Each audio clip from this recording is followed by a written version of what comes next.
You are listening to Business Logic. I'm your host, Andy Chin.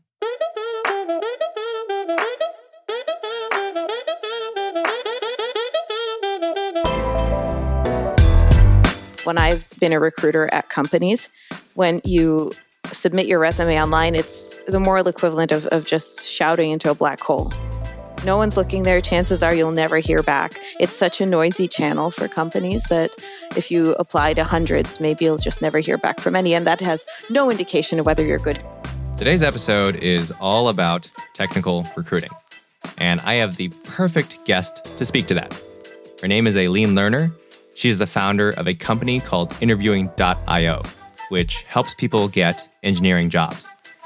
Aline is very funny. She's very candid and extremely insightful when it comes to the world of technical hiring. She's basically dedicated her life to making technical hiring suck less. To really cover all the ground that there is to cover, I've split up this episode into two halves. The first half is for the candidate.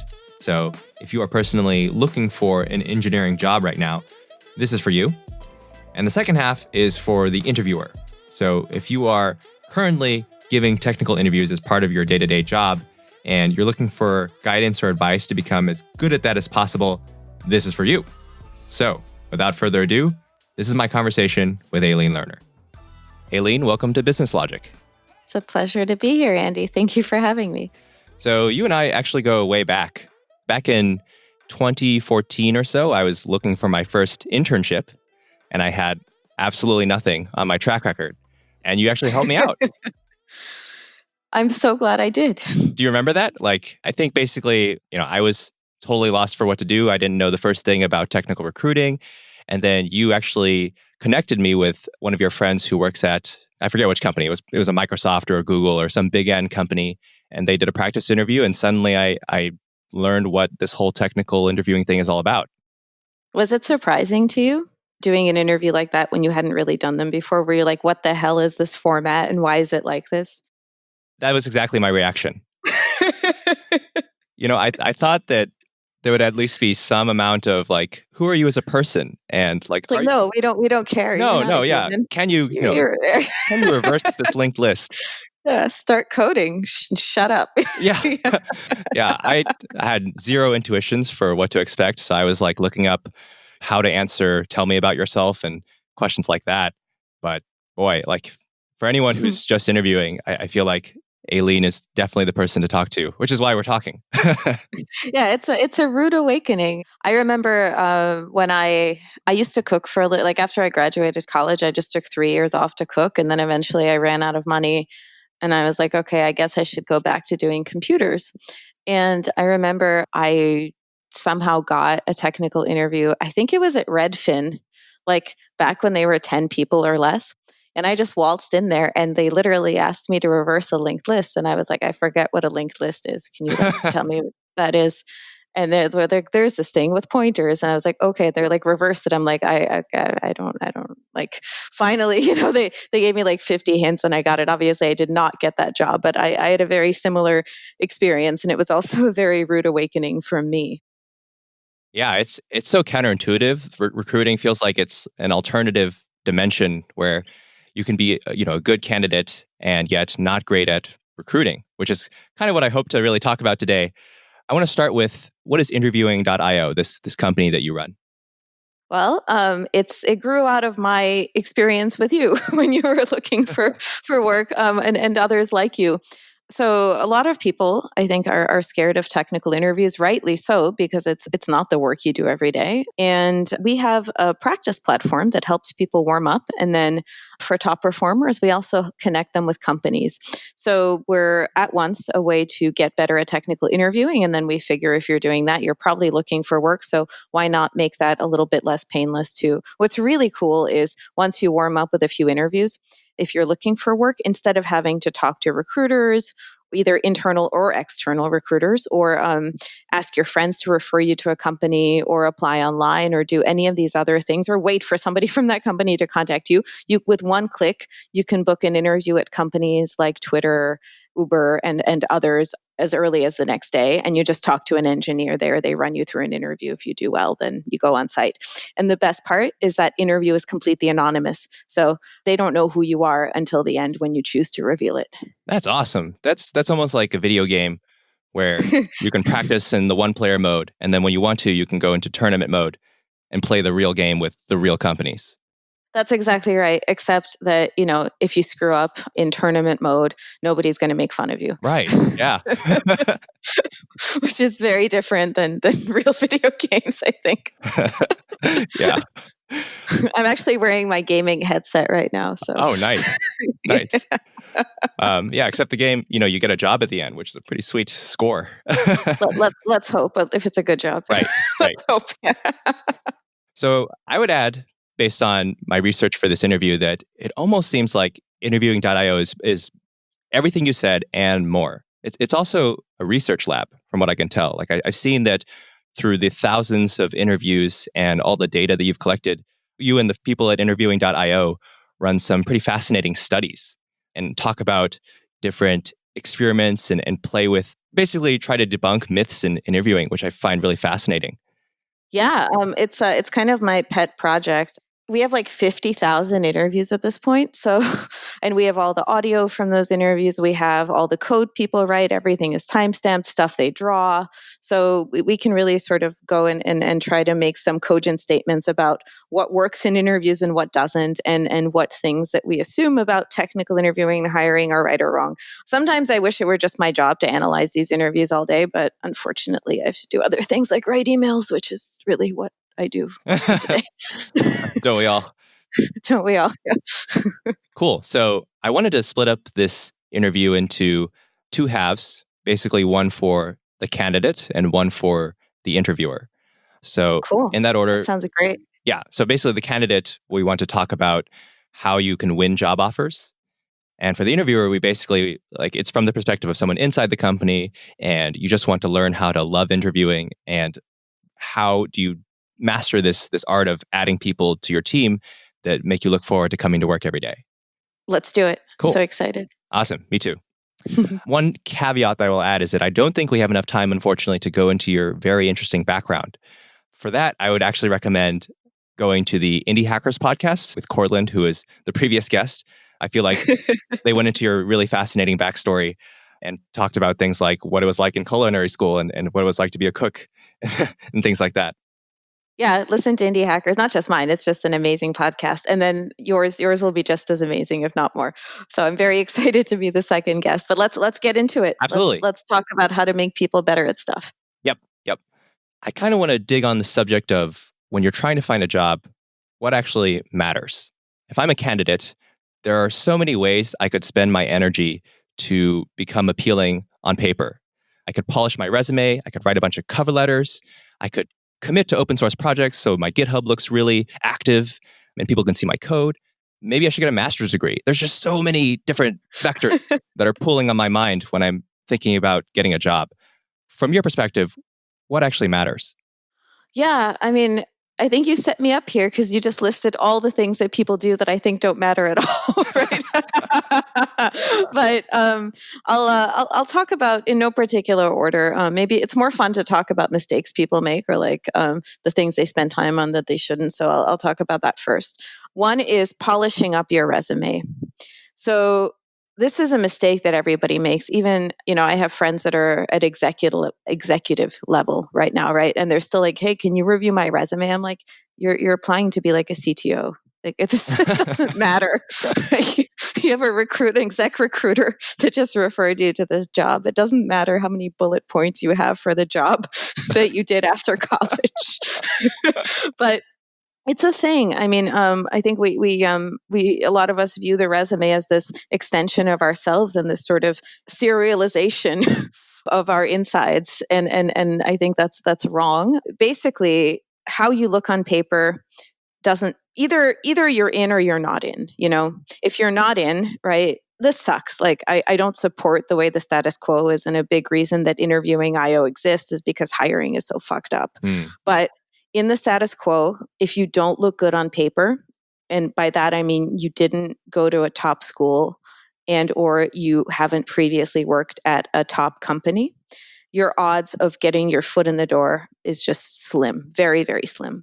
The fact is, when I've been a recruiter at companies, when you submit your resume online, it's the moral equivalent of just shouting into a black hole. No one's looking there. Chances are you'll never hear back. It's such a noisy channel for companies that if you apply to hundreds, maybe you'll just never hear back from any. And that has no indication of whether you're good. Even if you look good on paper and you apply online, probably nobody will get back to you. But especially if you don't, nobody will get back to you. So you could spend days getting the perfect resume in order, and then you submit it, and then you never hear back. And that's that. Wow. So right off the bat, every company.com/jobs page is a trap from what I'm hearing. Yes, it's a trap. I think they exist for a number of reasons. I think for non-engineering roles, people do look, right? There are a lot of roles that are easier to fill where people apply and then you interview the people that applied and then you pick one. That's how we think hiring works. But with engineering, it's especially for more senior roles, the common wisdom goes something like this. The best people are not looking. So the only people that are looking are people that suck. If you're looking, therefore you suck. QED, right? That's not true. But, if you're really, really busy, right? You're a recruiter, you're slammed, you have 50 kabillion things you're juggling. Odds are that channel just rationally is not a good channel for you to be looking at. So you can polish the hell out of your resume and then it'll never see the light of day. So what I would recommend instead is find a way in. So this can mean reaching out to a recruiter that works at that company and just reaching out to them via email or LinkedIn. I personally don't love reaching out to recruiters because they're not really incentivized to take a gamble on non-traditional candidates. If you look great on paper, it's a great strategy. Just email a recruiter, say, hey, I'm looking, and then they're going to sink their claws in you immediately. They're going to be the most useful person ever, right? But if you don't look good on paper, recruiters aren't usually technical. And this was something that was surprising to me because I was a software engineer for a while and then I switched to recruiting and I thought every recruiter that was called a technical recruiter had been a software engineer in their past life. Not so. Most of them have not. They're not really equipped to make value judgments about the work you've done. And when they're looking at a resume, they're maybe looking at it for 10 to 20 seconds, and they're looking for very, very specific things. And again, those very specific things are where you've worked and where you went to school. Yep. And if you don't fulfill one of those, then they're probably not going to take a gamble on you because it's their ass on the line. And they can't substantiate taking that gamble on you most of the time because then their boss will be like, why did you pick this candidate when I told you to source more people from MIT? And then whether you do well or not, like you'd have to do so well, and so would 50 other candidates that look like you in order for them to change their minds. So they're just not incentivized to take risks. It's not part of their job description. They're incentivized to fulfill a specific hiring spec. So if you're non-traditional, that's a very long-winded way of saying what I would encourage you to do is find an engineer at that company. And ideally, you can say something useful to them. So if you read Hacker News, right, maybe you see a blog that somebody wrote and you're like, oh, I really love the work that you do. Tell me more about that. Or I'm interested in some of the projects that you're doing and I'd like to do something similar. Or I'm just interested in your company. And then just tell them you're interested. And when you reach out also, like don't ask for vague things like let's network or let's get coffee. Like have a specific call to action and show that you're a smart person that cares about things. So show something that you've done, establish that you're valuable because everyone's busy. And if I'm going to put time into referring somebody or mentoring somebody, I want to make sure that time is going to be well spent. So don't mess around with your resume. Don't shave that yak. Yep. Just, do something else. Like find a real person to talk to and try to have a frank and earnest conversation with them about the work, and then they can probably refer you in. Got it. Yeah. So on that, or use Interviewing.io because that's even better. Then you don't have to do any of that. But we can come to that later. Yeah, I was just going to say, if only there were a website where you could find these people easily and already filter for those who are willing to give you a mock interview and things like that. Yeah. Or a real interview. Or a real interview. Yeah. For a real job. Yeah. Yeah. For a real job. Yeah. Just click one button and you have a real interview. Ooh, okay. So you touched along a lot of very interesting themes there. Like most technical recruiters aren't technical. And I really want to get to this point in the second half when we talk about what it means to be a good interviewer. But I'm curious what you mean by find a way in. So when I hear that, I immediately think I need a referral. And it seems like referrals actually matter. How close is that with what you were trying to say? Yeah, referrals matter. The best thing you can do is get a real person to refer you into that company. Everything else is just this Kafkaesque bureaucratic mess.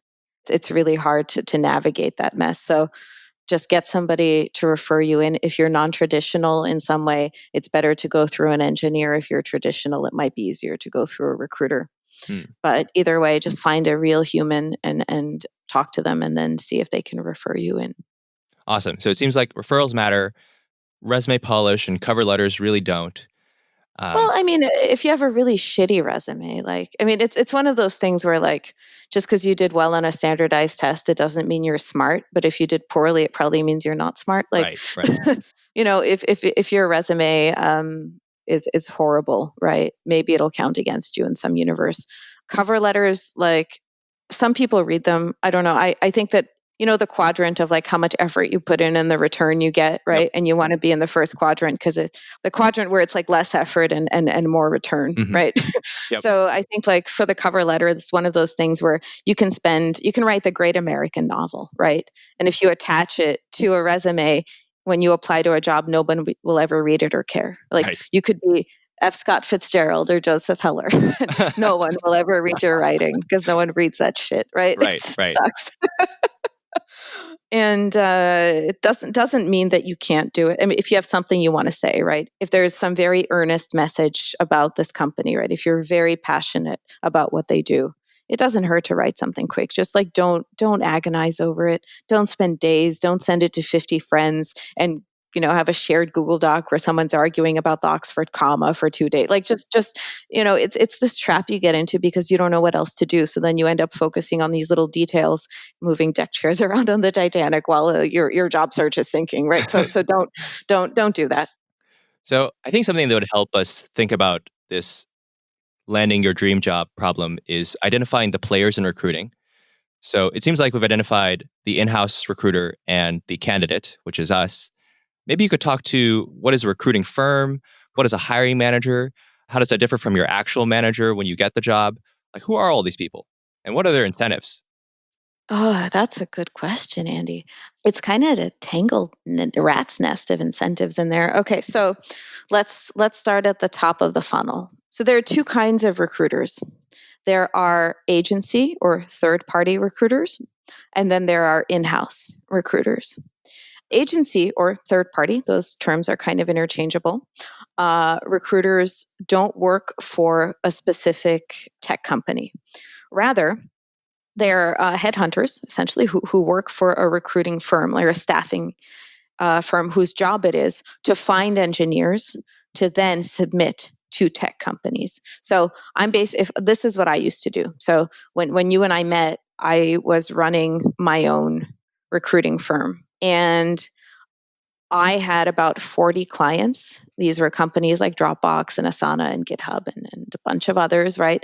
And it was my job to submit candidates to these companies. And typically, I did not get paid unless they hired that person. And then I would get paid a lot of money. So back then, 20 to 25% of first year salary was pretty typical. So if an engineer makes, let's make the math really easy, $100,000 a year, that's very low. Of course, most engineers in the Bay Area at least make a lot more, but just to keep the math easy, for $100,000, I would be taking home 20 to 25 grand. For 150, it would be, 30 grand or more. It's a very, very lucrative job.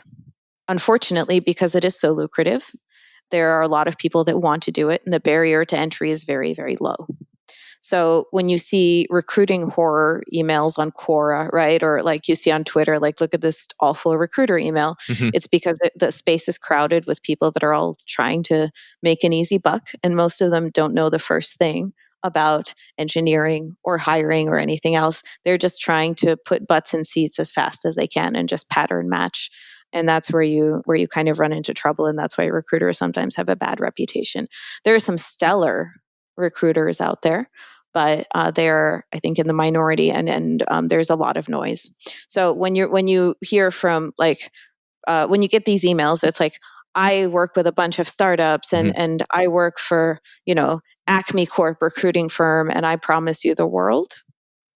Chances are you're talking to a person with very little power who may not know the first thing about the companies that they're representing.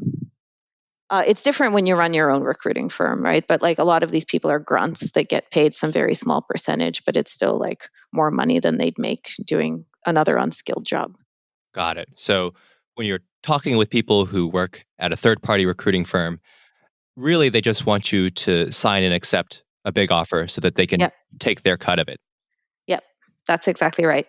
They'll try to tell you they're aligned with you, right? They'll be like, we want you to get the most money because then we get the most money. But the reality is, if you take a 20% commission on a placement, the difference between $100,000 and $150,000 job is like 10 grand, right? Most salary differences are less than that. So it's really in their interest to just get you placed as soon as possible, because I'd rather take a 2 grand hit on my commission and have a guaranteed like 25 grand, right? Mhm. Than work my ass off for an incremental 2 grand. Like, that's the reality. What's your advice then on responding to this type of recruiter? Should you, be nice and say polite no thank you, or just totally ban them from your inbox? I would say it depends on who you are.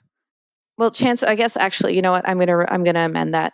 I would say that you should ignore them, and they're not. Don't think of them as people. Just think of them as zombies that are trying to eat your brain. Hmm. Got it. Sorry, there are some really good ones out there, and you know who you are. And if you're listening to this does not apply to you. But by and large, there are zombies that are trying to like eat your brains and then get paid for eating your brains, or just feast off your brains. I mean, that metaphor kind of fell apart, but.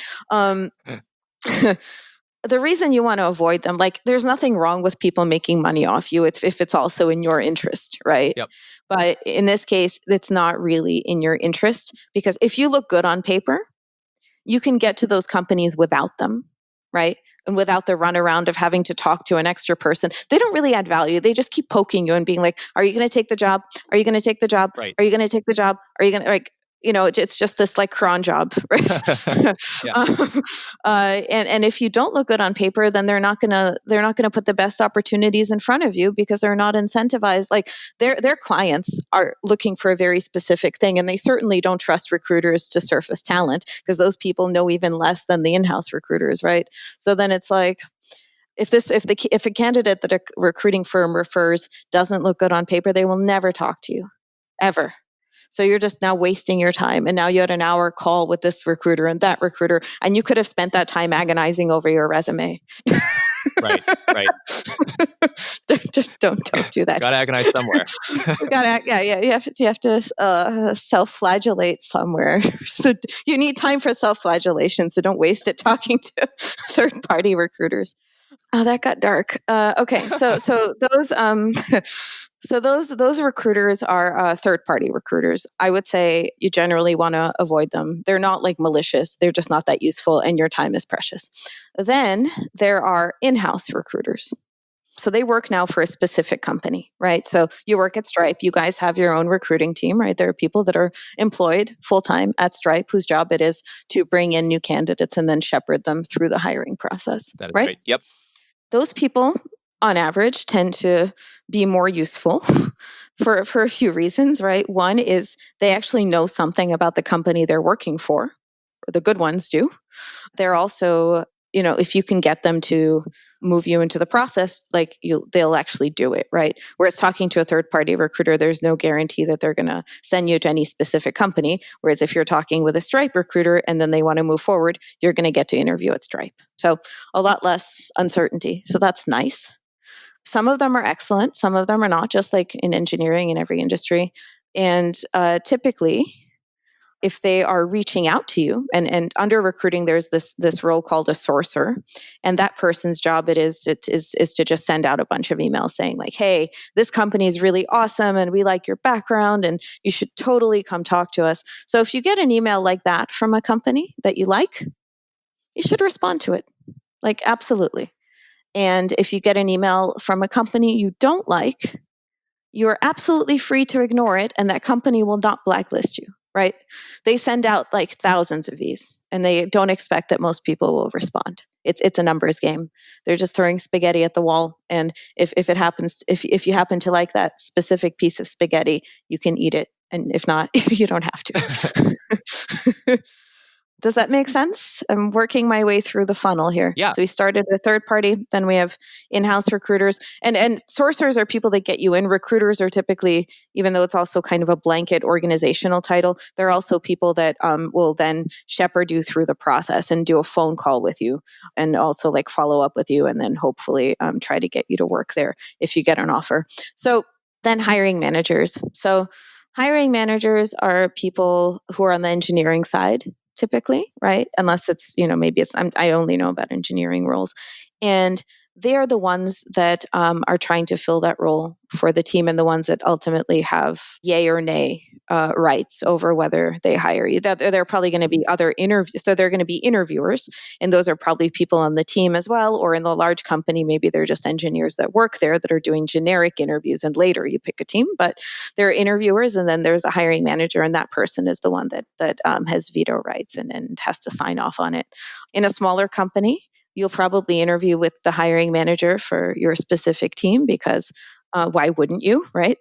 And in a larger company, like Google, for instance, has this sort of catch-all interview process where you have a general interview first, and then you only get assigned to a team after you get an offer, and then you sort of go around and talk to a few teams and see which one you want to work on.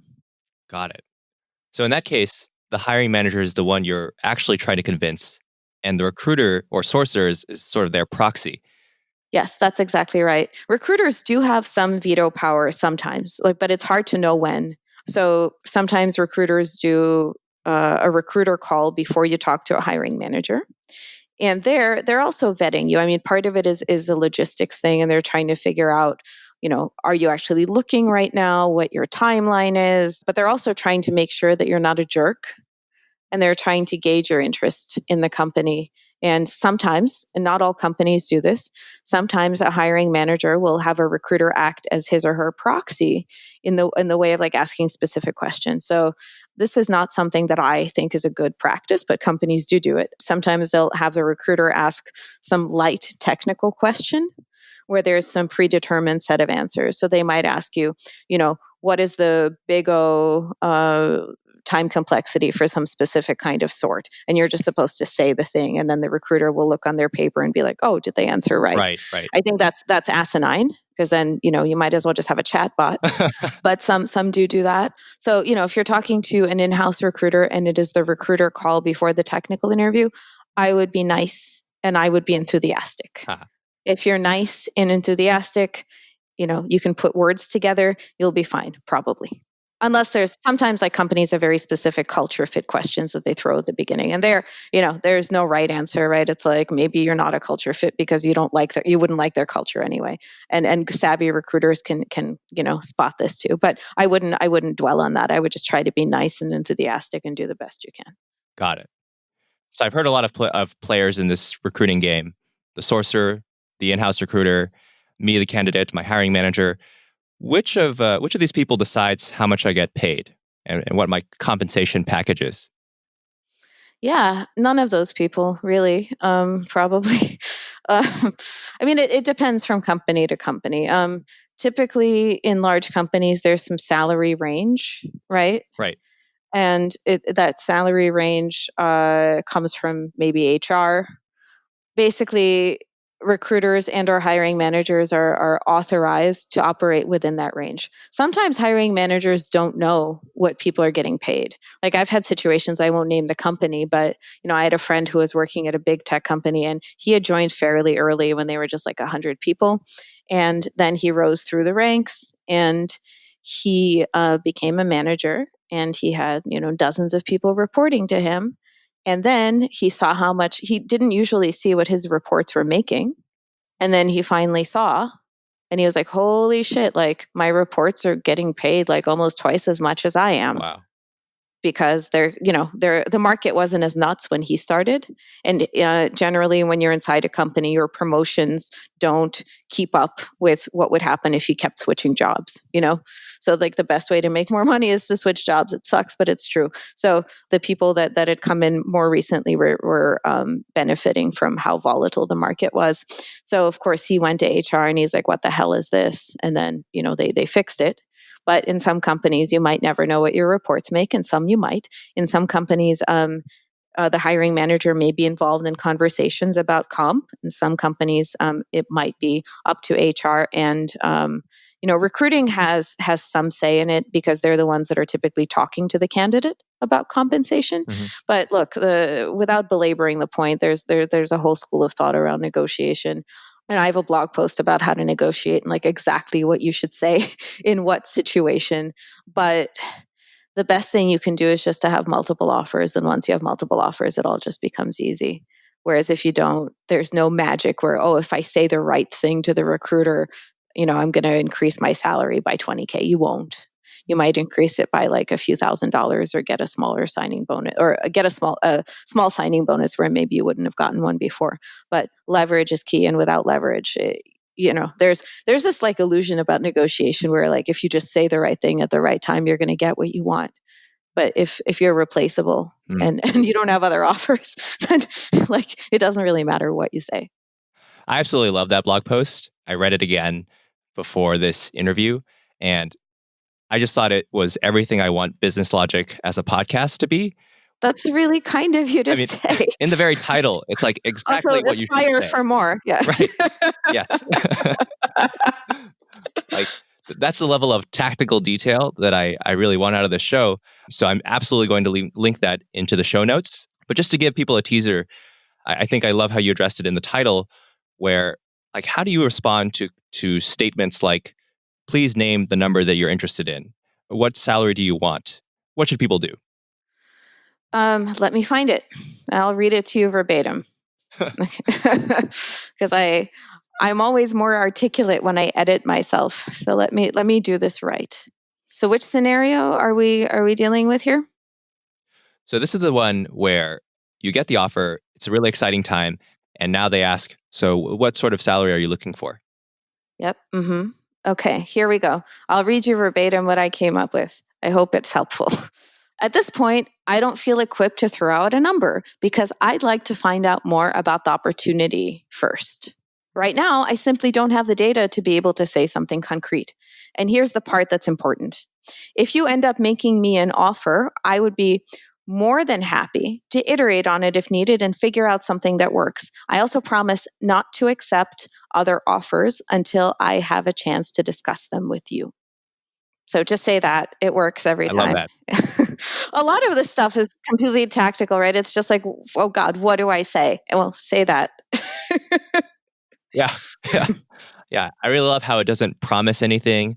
I noticed that you tactfully don't actually say a number and at the same time give some amount of promise that you won't entertain other offers in the meantime. Yeah, I mean it's all objection handling, right? Like if you just tell a recruiter, and typically they'll, that first recruiter call we talked about, that's when they'll typically ask you about comp, and they'll say, "Do you have any other offers?" "Oh, great. How much are they offering you? And what's your current salary?" Or legally, you can't ask what your current salary is in California anymore, but they can ask, "What are your salary expectations?" It's kind of a clever workaround, so they can still ask you about your salary. And then if you say, "I don't want to tell you," they're like, "Well, we need to know if we're within range and we don't want to waste your time." And, but then if you say what I said, it just takes all those potential objections away and neutralizes them. So a lot of recruiters will respond graciously and they'll be like, that makes sense. You got to do what's right for you. But at this point, some recruiters might get scary and they might say, all right, well, here's the offer and you have 7 days to say yes or no. Oh, this is now after you've gotten the offer. Okay. Yes. Okay. So we've gotten the offer now and it is exploding. What's the best way to respond? So here I'll find that one too. When you have an exploding offer. Okay, here we go. I would very much appreciate having a bit more time. I'm very excited about the company. Put company name there. At the same time, choosing where I work is extremely important to me. Of course, I will not drag things out and I will continue to keep you in the loop. But I hope you can understand my desire to make as informed of a decision as possible. How about I make a decision by insert new date here. That tends to work as well. I mean, exploding offers, this is not necessarily true for college hires, right? Because internships have such specific windows and you're part of a cohort, right? And there's often like a specific head count for a given internship. And once you fill the intern class, it's done. Or once you fill a new grad class, maybe it's done. But if you're already well advanced in your career, or even just a few years in, exploding offers are completely arbitrary and they're completely fungible. I mean, I remember like a long time ago, I was in a room with a hiring manager and we're like, what deadline should we put on this offer? And we're like, I don't know, like, what should we do? And then we just like pulled something out, like that's how it works behind the scenes. I mean, with bigger companies, certainly maybe there's a little more process to it, but all of this stuff is fungible. And by the time a company is invested hours and hours into you between your tech screen and your on-site and flying you in and all this other stuff, they're not going to reject you for asking for more time. It was funny. I sometimes do a guest lecture at MIT on negotiation. And I was talking about like very smugly about how nobody will ever rescind your offer for negotiating. And this guy in the back of the room raises his hand. He's like, my offer got rescinded for negotiating.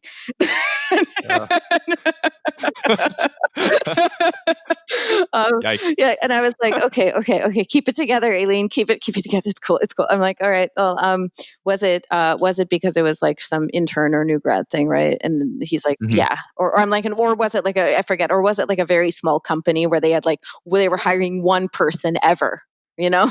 Right. Yeah, in those cases, like where the headcount is very, very specific, it may happen. But if you're applying to a company that has hired more than one person and has open roles, that will not happen.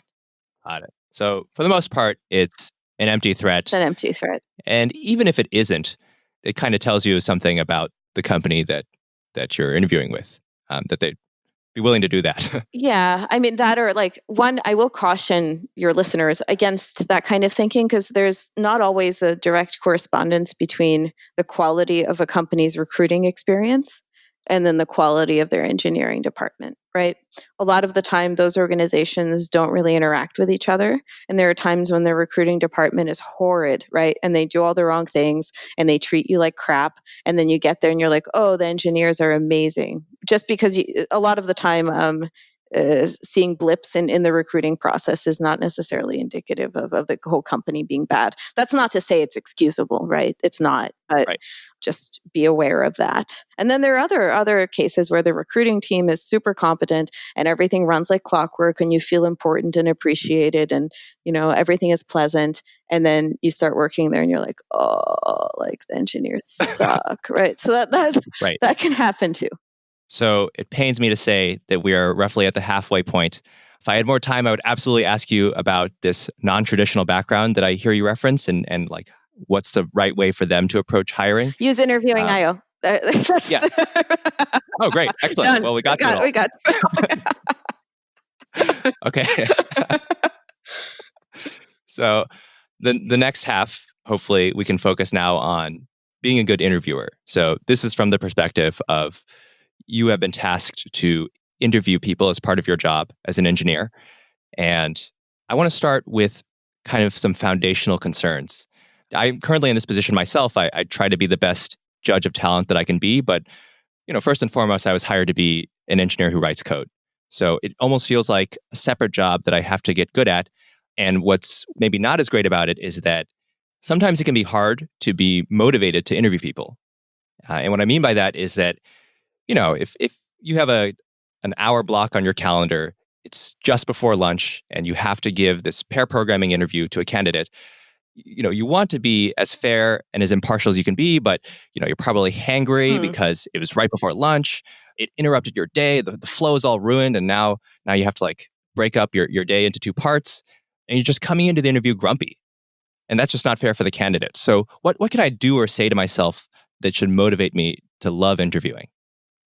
You're asking the $1 million question. I don't know that if you're in that state of mind that it's that easy to turn it around. I've had similar experiences, right? Or where I know I'm about to go into a sales call where I'm selling, right? And I'm like, oh, I don't feel like doing this. I really don't want to talk to anybody right now. And you can try to get yourself out of it, but that call will probably not go as well as a call where you're feeling great.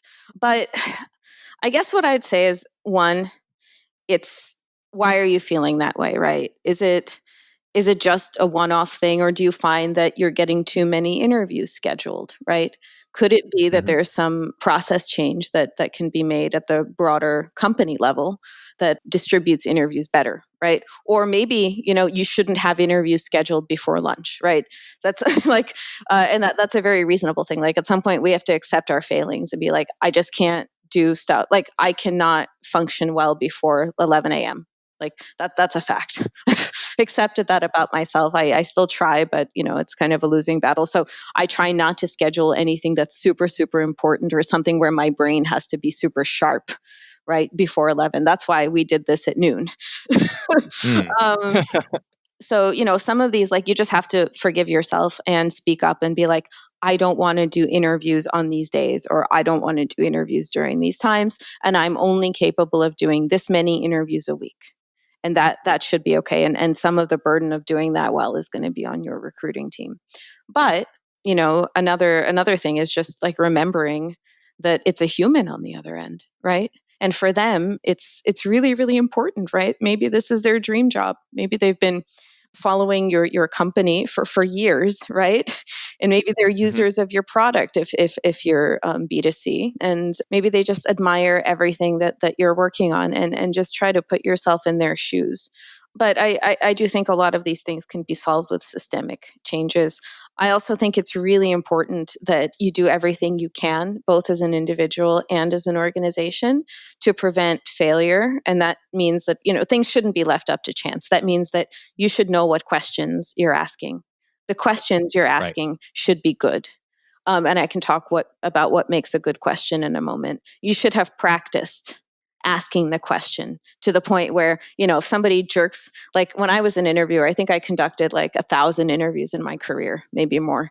And at some point, like, you could just jerk me awake in the middle of the night and just like throw some water in my face and be like, Aline, ask that one stupid hash table question you ask all the time, and ask it now, And I would Uh-huh. just like, sit up like a horror movie, right? And just start prattling off the question. And then just, no matter what the candidate said, I'd be ready for it, because I'd asked it so much that I know every weird rabbit hole candidates go into, right? So practice makes better, process makes better, having hedging against failure makes better. Not everything should be on your shoulders. Like, you should be supported Right. by both practice and by like institutionalization of like interviewing being important at your company.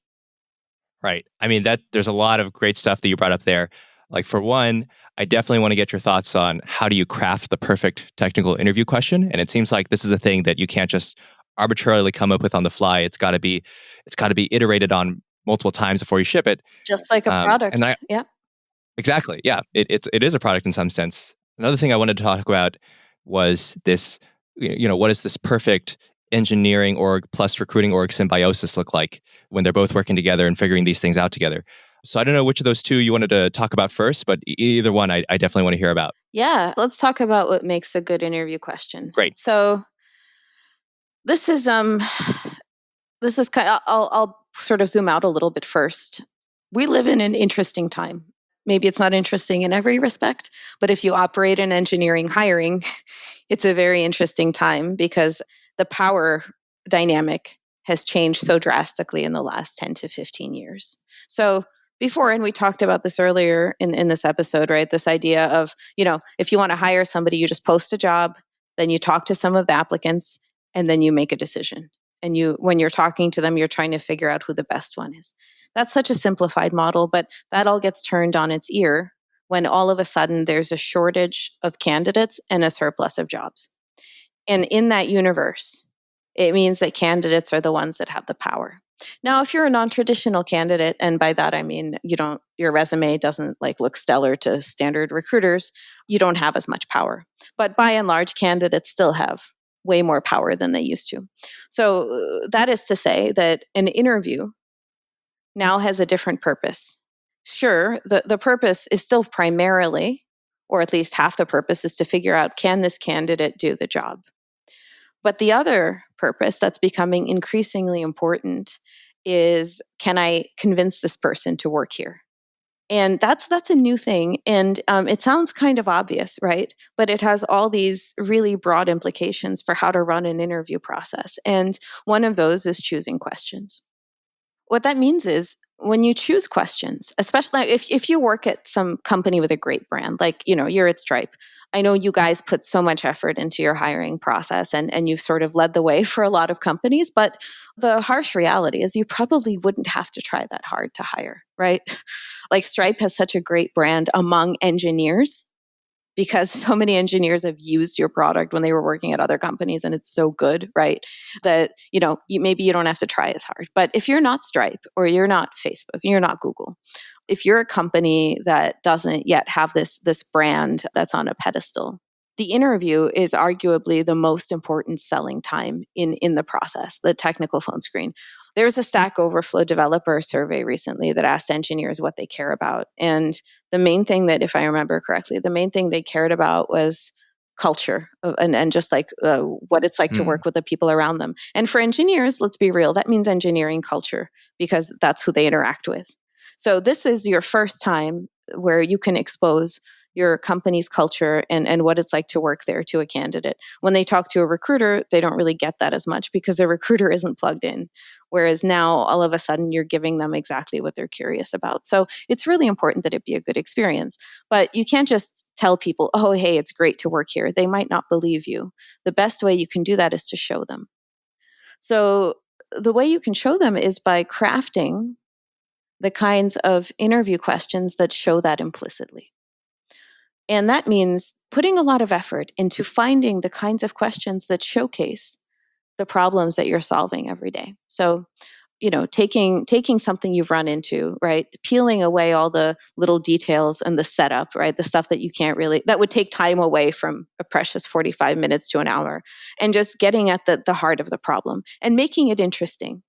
And making it so interesting that whether the candidate solves it or not, that problem is going to stick in their head for the next few days and just sort of take residence there. And that's really, really hard to do. A good interview question I've heard in the past that I thought, this is not like the best question ever, it's just one that comes to mind right now, but a question that did this well was asking about, you have a chat room, right? And you have chat logs, and there are users interacting with moderators. And you're trying to figure out if you can predict which users are going to leave over time, right? So how do you think about that? Does it have to do with frequency of their chats? Is it, something else? What is it about how the timestamps look? Is it something about the content of what they're saying, right? I think that's a really interesting problem. And it's a good one because you end up writing some code that shows you can actually write code, but it's also conceptual and it's practical. And, I'm still thinking about it a little bit, like it was asked to me a long time ago. So like it clearly worked. And there are much better examples out there. But the idea is like, take something that you actually thought was cool when you were working on it, turn it into a question, practice asking it a bunch of times, like peel away the stuff that doesn't matter. And then you'll be left with this like kernel of a good question that you can expand. Mm-hmm. I love that. So I hear you when you say that practice makes perfect, and part of being a great interviewer is just knowing the question back and forth and through. But do we lose anything by doing that? Where if you have an interview where one party knows the answer and the other party does not, are we not measuring things like how good of a collaborator that person is if we already know the answer? That's a really good question. I was going to get there organically, and you beat me to it. So I think that the ideal interview, and this is a sort of ancillary to designing the question in the first place, but the ideal interview layers complexity, right? So you can start with something that's pretty simple, and then by the end, you're like streaming in numbers to like 50 different computers, right, on like 500 threads. I don't know, like, but the idea I think is it's really important to get good at asking like the first few layers and like know the answer, like the ones that have a clear answer. And then hopefully the candidate clears those pretty quick. And then you get to the point where you start asking like the more nebulous stuff, the more architectural things, like the more stuff dealing with scale, or just like, hey, what if maybe the user changes up, like just any kind of change of constraints. So then you start changing up constraints, and then the interview changes from this exercise in do you know the answer to something much more collaborative, just like you said, where you're trying to see, and this expression is not my own, but I heard it from a very smart person, where you can see like, can you and the candidate be smart together? Hmm. Interesting. So I I agree like with how that you. was framed. Yeah, I think it's important to practice for the beginning, and then you can go nuts. And then throw some variations on it and things like that. I like that. What about this topic of bias? I think we all want to be the most unbiased, impartial interviewer that we possibly can be.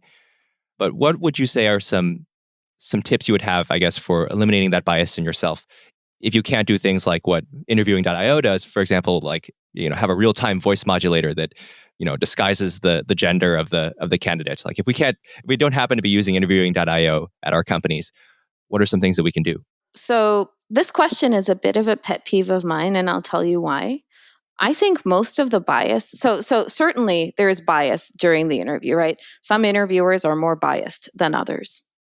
What I believe is that the much more insidious bias happens before somebody even gets to the interview. And that's at the stage where companies are deciding which candidates to interview, right? By definition, it's a funnel, right? So there are way more people in the previous step than the next one.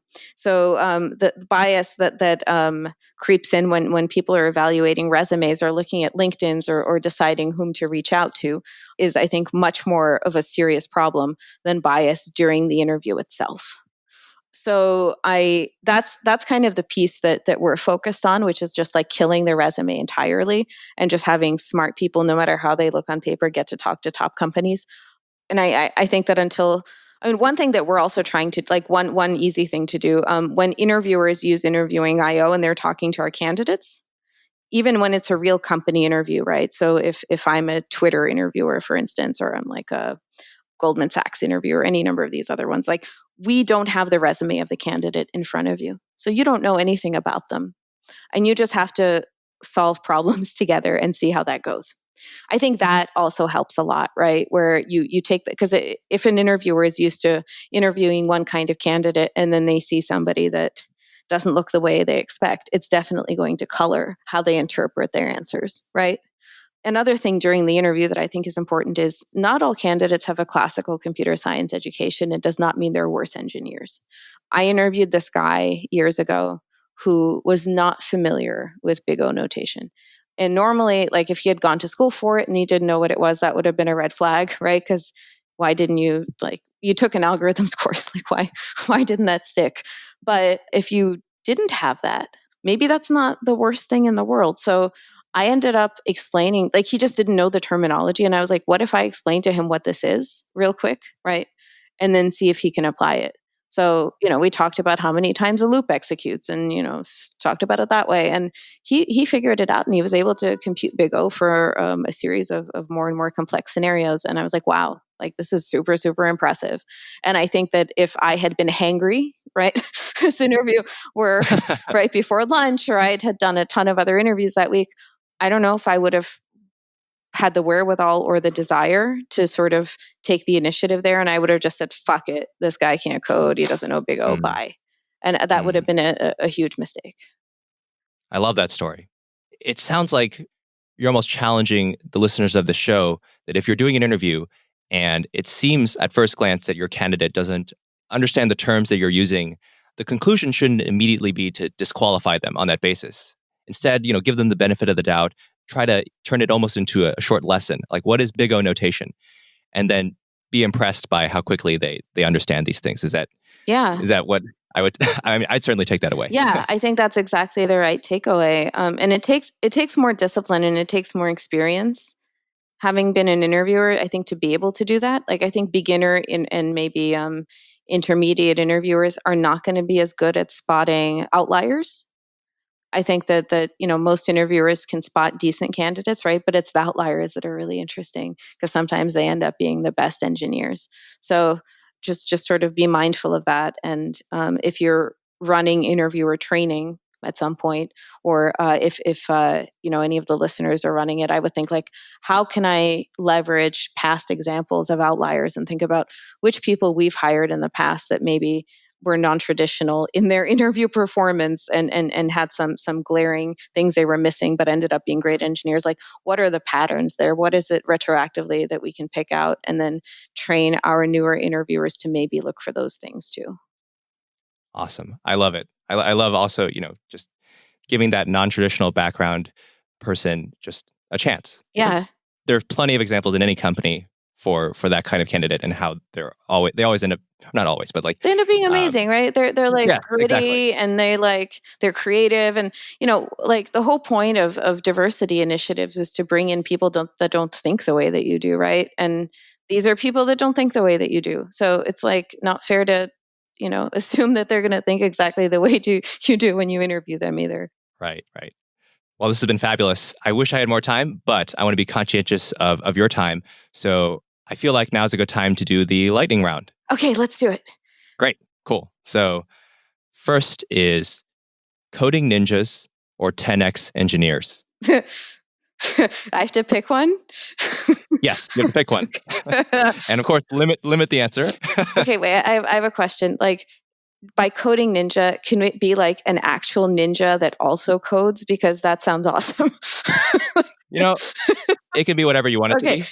So I'm just talking about what the recruiters are referring to when they say so this. if I had to choose, I'd choose like a real ninja, like, ninja skills, but then they also code. Then after that, 10x engineer. And then lastly, like coding ninja and the way it's used in job descriptions. All right. I'll let you know when I ever find the first one. I've not come across an actual coding ninja yet, unfortunately. Me neither. We can hope. What about Vim or Emacs? Emacs, 100%. I don't know how to leave Vim. I mean, I know, but every time it freaks me out. No, I at least I know how to exit Emacs. So I hate being stuck places. That is one of the hardest problems in computer science. Yeah. I'm still stuck in Vim right now, actually. You're never going to leave. It's like that existentialist play by like Jean-Paul Sartre, right? No exit, like that. It's about Vim. Right. Jeez. Okay, I'm ready for the next one. Sorry. All right. So this one's a little bit more personal, but your favorite teacher of all time and why? This is going to be so sappy. And you know what? I even thought I was going to answer this differently, but I'm not going. Like, it's my dad. and today is actually his birthday. And can I give him a shout out? Is that okay? Can I give my dad a birthday? Yeah, please do. Okay. All right. So my dad is this amazing man. His name is Arkady Grenadier. He's done all this crazy shit in his life. He was a physicist, and then he was a molecular biologist, and then he was a software engineer. And he's the one that first got me into coding. And I definitely wouldn't have done any of this if not for his sort of cheerful and insistent and somewhat demanding influence in my life. So happy birthday, Dad. I love you. All right. Happy birthday. Wow. What a coincidence. Now I know he'll listen to this, and I'm glad we saved it till the end, because now he has to sit through the whole episode to get his shout out. Exactly. Yes. All right. Finally, what will you do when you retire? Well, first of all, I hope it's soon. You know what I would, and this is stupid, but I'm going to tell you the honest answer. I want to move to a place like Santa Barbara and just sit on the beach and write trashy romance novels. I think that's what I would enjoy doing. But they would also be like data driven. Like, I would read weird studies about how people behave, and then I would turn them into trashy romance novels. That's what I want to do with my life when I'm done. Wow. Cortland said the same thing. No, he didn't. Yes, he did. Not the romance novels. Cortland, by the way, if this is the first episode you're listening to, was my first guest, the one episode before this. But yeah, he said he wanted to be a writer too, potentially. Well, he'd be stellar at it, and he should totally do it. Yeah, like I live out my writer fantasy by blogging, but maybe one day I'll actually write a real book. So that's my dream. Awesome. Can't wait to read that. Well, listen, this has been absolutely great. If people want to learn more about you or interviewing.io, where should they go? I would love for them to go to interviewing.io. If you want to practice technical interviewing, it's totally the best place to do it. You're going to get paired with senior engineers from companies like Google and Facebook, and they're going to run you through interviews, and it's totally anonymous, so you can fuck up all you want, and they won't know who you are. That's my pitch. It's compelling to me. And Andy liked interviewing IO before it was a thing. So you have Andy's endorsement, I hope. There you go. Thank you so much for having me, Andy. This was so fun. Absolutely. Thank you for your time. And that's a wrap, folks. Thank you so much for listening to this episode of Business Logic. If you enjoyed this episode, please share it with all of your developer friends and follow us. We're on Twitter at BusinessLogicFM. That's all for this one. Talk to you in the next. Cheers.